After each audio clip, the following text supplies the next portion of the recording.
Hi friends, this is another number series related question. So here question ఏంటంటే 9, 10, 22, 69, question mark. So మనం ఇది ఎలా find out చేస్తాం? 9 తర్వాత 10 అనేది వచ్చింది అంటే మనకి డిఫరెన్స్ అనేది ఎక్కువ కనిపించట్లేదు, 1 డిఫరెన్సే కనిపిస్తుంది. 10కి 22కి 12 డిఫరెన్స్ కనిపిస్తుంది. సో మల్టిపుల్స్ చెక్ చేద్దాం ఒకసారి. 9 ఎన్ని టైమ్స్ అవుతుంది 10కి రిలేషన్ అంటే 9 ఇంటూ 1 ప్లస్ 1. ఓకే, సేమ్ దీనికి చెక్ చేస్తే 10 2s are 20 plus 2 into 2 plus 2 logic.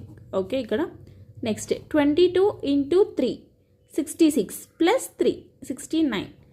అయితే ఇక్కడ into 1 plus 1 into 2 plus 2 into 3 plus 3 అయింది. సో నెక్స్ట్ వన్ ఏం రావాలి? ఇంటూ 4 ప్లస్ 4 రావాలి. సో 69 ఇంటూ 4 వచ్చిన నెంబర్ని ప్లస్ 4 చేసామనుకోండి మనం. ఓకే, అంటే ఇక్కడ ఎంత వస్తుంది మనకి? 276 వస్తుంది. దీనికి ప్లస్ 4 యాడ్ చేస్తే 280. So our answer is 280. Thank you.